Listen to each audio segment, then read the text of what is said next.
Good morning student. आज हम chapter 5 का फैक्टर्स एंड मल्टीप्लाई का एक्सरसाइज 4 स्टार्ट करेंगे। एक्सरसाइज 1, 2 और 3 आपका कंप्लीट हो गया था। आज हम एक्सरसाइज 4 देखेंगे। तो एक्सरसाइज 4 का फर्स्ट क्या है, without doing any calculation answer the following question. इसमें पूरा किसी टाइप का कैलकुलेशन नहीं करना, बस इसके आपको आंसर बताना है जो मैं आपको कॉपी में सॉल्व करके बताऊंगी। First, is 81 A factor of 9। इसमें कहने का ये मीनिंग है कि क्या 9 के टेबल में 81 आता है। हमको यस या नो में आंसर करना है। तो मैं आपको यहाँ सॉल्व करके बता रही हूँ। 9 9 क्या होता है, 9 9 होता है 81। तो ये आपका सॉल्व हो गया। इसका मतलब आपका आंसर क्या रहेगा, यस। अब आपका आता है सी, इज़ 5 ए फैक्टर ऑफ 100। तो 100 को हम किससे डिवाइड करेंगे, हम 5 से डिवाइड करेंगे। जब 5 से डिवाइड करेंगे तो 5 2 ज़ा 10, फिर ये 10 में से ये 10 को माइनस करेंगे तो कितना बचेगा, 0। फिर 0 से 0 नीचे कैरी हो जाएगा और यहाँ पर 0 आ जाएगा। तो क्या हुआ आपका, ये पूरी तरह से सॉल्व हो रहा है ना। तो इसका मतलब क्या होगा, अब हमारा आंसर यस होगा। ये जो बी है, बी आपका होमवर्क है, आप उसे करेंगे। अब आपका आता है second, find whether the first number is the factor of the second by division method. इसमें बता रहा है आपको भी ये आंसर यस नो में बताना है, बट ये डिवीज़न मेथड के थ्रू इसको सॉल्व करके बताना है। तो आपका दिया है 4 को हमको 96 को हमको 4 से डिवाइड करना है। तो हम 4 से डिवाइड करेंगे। 4 1 ज़ा 4, 4 2 ज़ा 8। 8 को जब आप माइनस करते हो तो 1 आता है, फिर 6 यहाँ से नीचे उतर जाता है। तो 4 2 ज़ा क्या होता है, 9 में से 8 माइनस किए तो उधर 1 बचा, 6 को नीचे उतार दिए तो हमारे पास कितना बचा है, 16। तो 4 4 ज़ा क्या होता है, 16। तो ये हमारा सॉल्व हो गया। तो हमारा आंसर क्या आएगा, 24। बट ये सॉल्व हो गया इसलिए यहाँ हम लिखेंगे यस। सेम उसी टाइप से करेंगे। बी क्या लिखा है, 120 को हम 2 से डिवाइड करेंगे। 2 से कैसे डिवाइड करेंगे, 2 1 ज़ा 2। अब 2 का टेबल पढ़ेंगे तो क्या होता है, 2 6 ज़ा 12 होगा। जब 12 को आप 12 से माइनस करोगे तो क्या आएगा, 0। अब 0 को 0 इधर मेंशन कर देगा, इधर भी मेंशन हो जाएगा। तो आपका ये क्या है, डिवीज़न मेथड से किए, बट ये सॉल्व हो रहा है पूरा। तो हमारा आंसर क्या आएगा, यस। और हमारा आंसर कितना है, 60। सी है 3 और क्या दिया है, 117। 117 को हम 3 से डिवाइड करेंगे तो 3 1 ज़ा 3, 3 2 ज़ा 6, 3 3 ज़ा 9 होता है। क्योंकि 3 4 ज़ा क्या होता है, आप बताइए, 12 हो जाता है। ठीक है, इसलिए जब 9 से हम माइनस करेंगे तो माइनस करने से हमारा आंसर आएगा 2 और 7 को नीचे उतार देंगे तो 3 9 ज़ा 27। तो ये भी देखिए सॉल्व हो गया। तो हमारा आंसर कितना है, 39। और ये सॉल्व हुआ है इसलिए हम यहाँ क्या मेंशन करेंगे, यस। 150 को अब हम 5 से डिवाइड करेंगे। तो 5 1 ज़ा 5, 5 2 ज़ा 10, 5 3 ज़ा 15। 15 ये आ गया, माइनस किए तो 0 बचा, बट ये 0 को हम यहाँ मेंशन कर देंगे। ये भी सॉल्व हो गया, बट ये हमारा जो डिवीज़न मेथड से किए सॉल्व हो गया और हमारा आंसर आ गया, इसलिए ये क्या होगा, यस।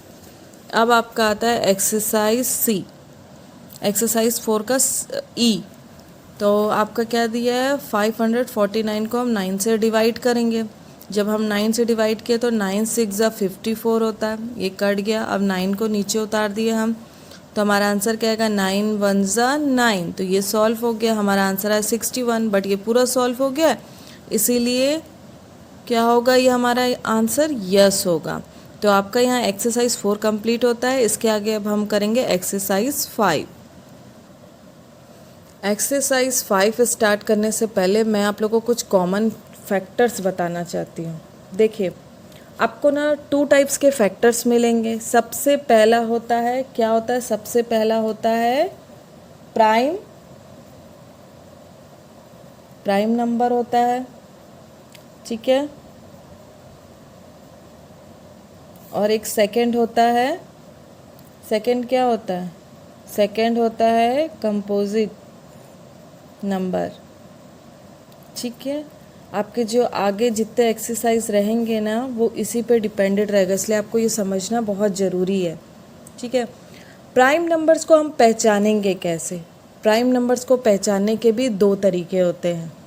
जैसा आप फर्स्ट तरीका हमेशा याद रखना कि प्राइम नंबर के 2 फैक्टर्स होते हैं।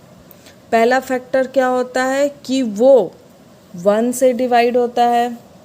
क्या है इसके 2 फैक्टर्स होते हैं। पहला ये 1 से डिवाइड होता है और सेकंड होता है इटसेल्फ। इटसेल्फ मीन्स ये खुद अपने ही टेबल में आता है और किसी टेबल में नहीं आता है। जैसे मैं आपको एग्जाम्पल के थ्रू बता रही हूँ। जैसे 5 को हम देखते हैं, इसकी 2 बना देते हैं। देखिए 5 किसके टेबल में आता है? ये 1 से सॉल्व होता है, 1 से सॉल्व होता है। तो क्या है इसके 2 फैक्टर में फर्स्ट फैक्टर अब मेरा सॉल्व हो गया। सेकेंड है इटसेल्फ। इटसेल्फ मतलब मीन्स 5 किसी और टेबल में आ सकता है क्या? नहीं, 5 ओनली अपने ही टेबल पे आता है। तो प्राइम नंबर का क्या रहता है? प्राइम नंबर के 2 फैक्टर है। सबसे पहला है कि वो 1 के टेबल में आता है, सेकंड फैक्टर होता है कि वो इटसेल्फ रहता है, मीन्स वो अपने ही टेबल में आता है। जैसे एग्जाम्पल के लिए हम 13 देखते हैं। ठीक है, ये हमारा 13 है। 13 क्या 1 के टेबल में आता है? हाँ, आ सकता है। 13 1 ज़ा 13, ये 1 इंटू 13 मीन्स 13। बट क्या 13 किसी और टेबल में आता है? तो क्या आएगा हमारा आंसर? नहीं आता है। 13 ओनली 13 के ही टेबल में आता है। तो आप प्राइम नंबर कैसे पहचानोगे? प्राइम नंबर के 2 ही फैक्टर्स होते हैं, पहचानने के 2 प्रोसेस होता है। सबसे पहला वो 1 के टेबल में आता है और दूसरा वो ओनली अपने ही टेबल में आता है, उसके अलावा कोई और टेबल में नहीं आता। अब हमारा आता है कि कंपोजिट नंबर। ये क्या है? इसका अपोजिट होता है, प्राइम नंबर का अपोजिट होता है। वो कैसे? जैसे एग्जाम्पल के लिए हम 4 देखते हैं। ठीक है, सबसे पहले देखिए 4 1 के टेबल में आता है। हाँ बिल्कुल आता है, तो ये आ गया। क्या 4 अपने टेबल में आता है? तो हाँ 4 अपने भी टेबल में आता है। बट क्या 4 और किसी टेबल में आता है? तो हाँ आता है। 4 किस और टेबल में आता है? 2 के टेबल में भी आता है। कंपोजिट नंबर का मीनिंग ही ये रहता है जो 1 और अपने टेबल के अलावा किसी और टेबल में आता है तो वो होता है कंपोजिट नंबर। ठीक है, सेम उसी के अकॉर्डिंग हम 6 देखते हैं। 6 क्या 1 के टेबल में आता है? तो हाँ 6 1 के टेबल में आता है। 6 2 के टेबल में आता है? तो हाँ आता है। 6 3 के टेबल में आता है? हाँ आता है। 2 3 द 6, 3 2 ज़ 6। 4 के टेबल में आता है कि नहीं आता? 5 के में नहीं आता, बट 6 के टेबल में, अपने भी टेबल में आ जाता है। ठीक है, अब आपको समझ आ गया होगा कि प्राइम नंबर और कंपोजिट नंबर में क्या डिफरेंस है, तो आपको ये याद रखना है। तो अब हम इसका एक्सरसाइज 5 का आगे का एक्सरसाइज स्टार्ट करेंगे। फर्स्ट है find all factors of the given number, circle the common factor and listening them also find the highest common factor. ठीक है, मैं अब इसको कॉपी में सॉल्व करके आपको बताती हूँ। तो ठीक है, अब हम फर्स्ट स्टार्ट करते हैं। हमारा फर्स्ट एक्सरसाइज क्या है? 45 एंड 100। तो सबसे पहले हम फैक्टर ऑफ 45 का निकालेंगे। 45 का फैक्टर्स निकालेंगे मीन्स हम देखेंगे 45 कौन कौन से टेबल में आता है। तो आप लोग को सभी को पता है कि 1 के टेबल में 45 आता है, 5 के टेबल में भी 45 आता है, 9 के टेबल में भी 45 आता है, वैसे 15 के टेबल में 45 आता है और 45 के टेबल में भी 45 आता है। आप इसको साइड में रफ में करके इनटू करके सॉल्व करके देख सकते हैं। ठीक है, अब आता है फैक्टर ऑफ 100। तो 100 किसके किसके टेबल में आता है? तो फर्स्ट ऑफ ऑल 1 के टेबल में आएगा, 100 ज़ 100। 2 के टेबल में भी आएगा, 5 के टेबल में भी आएगा, 10 के भी, 20 के भी, 50 के भी, 25 के भी और 100 के भी। ठीक है, ये आपका फैक्टर ऑफ 45 भी निकल गया, फैक्टर ऑफ 100 निकल गया। बट अभी आपको पूछ रहा है क्वेश्चन में कॉमन फैक्टर निकालना है। तो कॉमन फैक्टर के लिए हम क्या करेंगे? इसमें देखेंगे कौन कौन से नंबर कॉमन है। तो हमारा 1 कॉमन है दोनों में, 2 है क्या?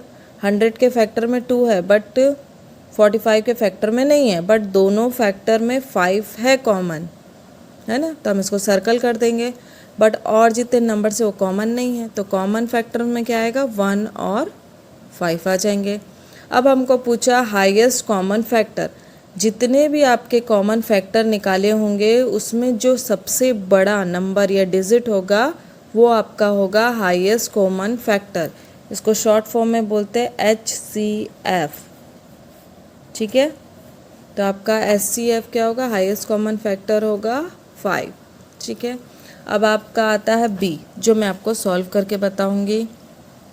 B क्या है, 12 एंड 20।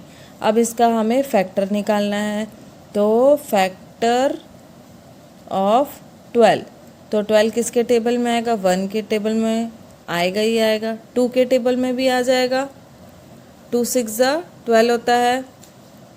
3 के टेबल में आएगा क्या, आएगा।